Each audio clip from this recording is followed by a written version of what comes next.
नमस्कार, मैं सिमरन Srivastava light of India में आपका स्वागत करती हूँ। आज मैं सिवान जिले की एक ऐसी संस्था के बारे में बताने जा रही हूँ जिसका मुख्य उद्देश्य परहित और गरीबों की सेवा करना है। यह संस्था सिवान जिले का गौरव दयानंद आयुर्वेदिक कॉलेज एवं हॉस्पिटल, जो डॉक्टर श्री प्रजापति त्रिपाठी के नेतृत्व में अपनी चरम सीमा पर अग्रसर है, जिसके नेतृत्व में हम सभी आयुर्वेद की तरफ आकर्षित हैं, जो हमारे भारतीय चिकित्सा पद्धति का स्रोत है। आप देख सकते हैं डॉक्टर सुधांशु त्रिपाठी को, जो कि मरीजों को कोऑपरेशन के साथ उन्हें सलाह देते हैं कि आप इस दवा को खाइए और इस दवा से आपके क्या इफ़ेक्ट है। आप दूसरी तरफ फिजियोथेरेपिस्ट में डॉक्टर विपुल चौहान के नेतृत्व में आप देख रहे हैं कि किस प्रकार फिजियोथेरेपिस्ट मरीजों को अपनी सेवा प्रदान कर रहे हैं। यहाँ पर जो भी चिकित्सा होता है वह त्रिदोष यानी वात, पित्त और कफ यानी दोनों का इलाज बहुत ही अच्छे ढंग से और अत्याधुनिक यंत्र द्वारा किया जाता है। सारी की सारी सुविधा आयुर्वेदिक विधि से होती है। आप इस विधि में तरह तरह के उपकरण भी देख रहे हैं। इन उपकरणों को सजाने और सुसज्जित करने का कार्य डॉक्टर प्रजापति त्रिपाठी ने बहुत ही अच्छे ढंग से किया है। आप देख सकते हैं यह वही डिपार्टमेंट है आयुर्वेदिक विधि से कफ, पित्त और वात का इलाज किया जाता है। दवा के रूप में चूर्ण, आसव और अरिष्ट दिया जाता है। आप देख सकते हैं कि यह फार्मेसी डिपार्टमेंट कितने अच्छे ढंग से सजाया गया है और यहाँ पर जो टीम के फार्मासिस्ट है किस तरह अपना कार्य कर रहे हैं। दवा कुटने वाले यंत्र भी आप देख सकते हैं और साथ ही साथ योग तथा आयुर्वेद का संगम यहाँ देखने को मिलता है। वैद्यराज धन्वंतरी, अश्विनी कुमार, चरक, चैवन और सुश्रुत के गुण और उनकी परिरक्षा यहाँ पर दर्शन के रूप में दिखती है। डॉक्टर्स टीम में डॉक्टर सुधांशु त्रिपाठी एमडी काय संकाय, डॉक्टर विजय गणेश यादव शल्य चिकित्सा डिपार्टमेंट, डॉक्टर पुष्कर राय पंचकर्म सहायक प्रोफेसर, तो डॉक्टर YN पांडे HOD काय चिकित्सा क्षेत्र प्रमुख रूप से अपनी सेवा देते हैं। डॉक्टर प्रजापति त्रिपाठी के नेतृत्व में सभी कार्य संपादित अच्छे ढंग से संपादित होते हैं। आज स्वर्णिम जयंती या संस्था मनाने जा रही है। दयानंद आयुर्वेदिक जो कॉलेज हॉस्पिटल है, इसकी स्थापना करी। इस दयानंद आयुर्वेदिक मेडिकल कॉलेज की स्थापना 1971 ईस्वी में हुई थी और यह बैजनाथ पांडे आर्य संस्कृत महाविद्यालय के तत्वाधान में एक विभाग के रूप में, फिर बाद में 1973 में एक स्वतंत्र Dayanand Ayurvedic college medical college Siwan के नाम से जाना गया और 1976 में इसे कामेश्वर सिंह दरभंगा संस्कृत विश्वविद्यालय दरभंगा से स्थायी संबद्धता प्राप्त हुई। मूल पर्पज क्या था सर? मेन उद्देश्य इसका क्या था? मेन उद्देश्य था इस महाविद्यालय की स्थापना की कि समाज में जो चिकित्सा कार्य हो रहे हैं वे काफ़ी महंगे थे और हर व्यक्ति को यह संभव नहीं था कि एलोपैथ चिकित्सा में जाकर के अपनी चिकित्सा करा सके और उतनी महंगी चिकित्सा वो बेयर कर सके। इसलिए हमारे जो स्थापना काल में जो हमारे पंडित रामचंद्र त्रिपाठी जी जो इस महाविद्यालय की स्थापना में उनका सहयोग था, उनका उद्देश्य यह था कि हम एक आयुर्वेद की चिकित्सा महाविद्यालय खोलें जिसमें हमारे जो चिकित्सक होंगे वो दूर दराज शहर के कोने कोने में चिकित्सा का कार्य करेंगे, लोगों का उपचार करेंगे और सस्ती चिकित्सा करेंगे, जिससे लोगों का आम जनता की भलाई होगी, गरीब रोगियों की, असहाय रोगियों की भलाई होगी। यही इसका उद्देश्य है। हम देख रहे हैं कि आजकल जो पद्धति है भारतीय चिकित्सा पद्धति, आज कोरोना काल से लेकर आज पूरे विश्व स्तर पर अपनी ख्याति प्राप्त कर रही है। जी कोरोना काल में सर आपने यहाँ पर क्या जी बिल्कुल।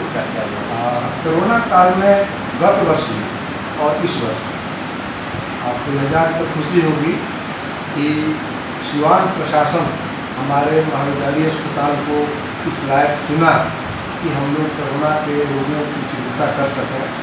और इसके लिए मैं समाहर्ता महोदय को धन्यवाद दूंगा। उन्होंने इस महाविद्यालय के अस्पताल को आइसोलेशन कम ट्रीटमेंट सेंटर बनाया और हम लोगों को भरपूर मौका मिला लोगों की सेवा करने का, रोगियों की सेवा करने का और एक रिजल्ट देने का। और हम लोगों ने देखा कि जो कोरोना से ग्रसित संक्रमित रोगी हैं, यदि वे न्यूनतम 12-13 दिनों में निगेटिव हो रहे हैं तो हमारे औषधियों के प्रभाव से हमारे यहाँ जो हर्बल गार्डन है उनमें जो औषधियाँ हैं, गुलूच है, नीम है, दालचीनी है, तेजपत्र है, नागकेसर है और अश्वगंध है, इन सभी औषधियों के प्रयोग से हम लोगों ने मात्र उन्हें 8 से 10 दिन के अंदर निगेटिव किया। आपके गार्डन में सब बिल्कुल हमारे गार्डन में सब कुछ मौजूद है सर, और हम इससे लोगों की चिकित्सा करते रहते हैं।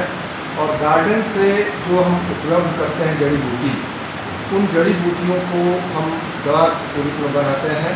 ये फार्मेसी है कॉलेज की, छात्र व्यावहारिक ज्ञान भी प्राप्त करते हैं और ये फार्मेसी की बनी हुई जो औषधियाँ हैं वो हम हॉस्पिटल में सप्लाई करते हैं। लगभग कितनी सीट है, कितने साल कितने छात्र का नामांकन? हमारे यहाँ आयुष मंत्रालय भारत सरकार के द्वारा प्रतिवर्ष स्नातक स्तर पर, यूजी स्तर पर 50 सीटें हैं नामांकन के लिए और 2 विषयों में यहाँ स्नातकोत्तर यानी MD की पढ़ाई भी होती है, जिसमें एक का है चिकित्सा मेडिसिन और दूसरा द्रव्यगुण फार्माकोलॉजी। ये 2 विषयों में 4-4 सीट यानी 8 सीट PG में है, MD में, जो बिल्कुल सफल रूप से चल रहा है और छात्र यहाँ अध्ययन कर रहे हम हैं। देखते हैं कि पंचकर्म जो है वो आपको हरिद्वार में ही देखने को मिलता है। आपके यहाँ भी पंचकर्म की पंचकर्म चिकित्सा एक ऐसी चिकित्सा है कि जैसे आप आम भाषा में समझें तो उसको ये कहा जाए कि किसी के शरीर की शुद्धिकरण, जैसे कोई मशीन होता है, पार्ट्स होता है, गाड़ी होती है जिसका हम लोग कहते हैं सर्विसिंग और ऑयलिंग, तो उस तरह से हमारे शरीर की शुद्धिकरण जो है वो इस पंचकर्म के माध्यम से होता है। इस पंचकर्म में बहुत सारी क्रियाएँ होती हैं, लेकिन हम इतना जानें कि शरीर जब काफ़ी दूषित हो जाता है, संक्रमित हो जाता है, तो यदि हम 2-3 साल पर भी एक बार पंचकर्म की पूरी चिकित्सा करा लेते हैं तो हमारा शरीर जो है वो संशोधन हो जाता है शरीर, और हमारा शरीर बिल्कुल पूर्व की भांति काम कार्य कर रहा है। देख रहे हैं कि बहुत सुंदर ढंग से आप अपने इस बगिया को, अपनी इस संस्था को सजाए हुए हैं।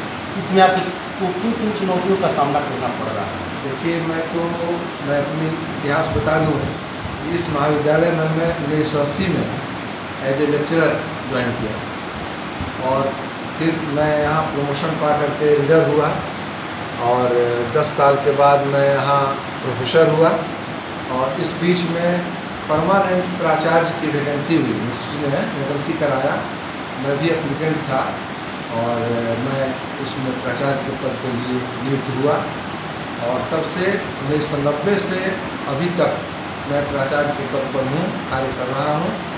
और मैं एक और बात बता दूँ आपको कि भारतीय चिकित्सा केंद्रीय परिषद के न्यूनतम मानक के आलोक में बिहार में 67 इयर्स है सेवानिवृत्ति का, लेकिन हमारी शासी निकाय जो यूनिवर्सिटी के द्वारा गठित होती है और उस शासी निकाय में 7 माननीय सदस्य होते हैं इस कॉलेज की मैनेजमेंट को चलाने के लिए।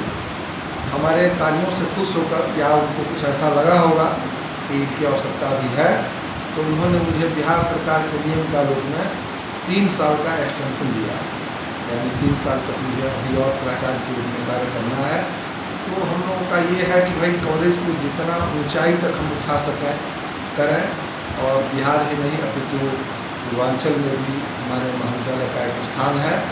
और जो चिकित्सालय है उस चिकित्सालय हॉस्पिटल हमारा 116 बेड का, और हमारा कतई ये उद्देश्य नहीं है कि हम अस्पताल से लाभ प्राप्त करें, अर्थ प्राप्त करें, ये हमारा उद्देश्य नहीं है।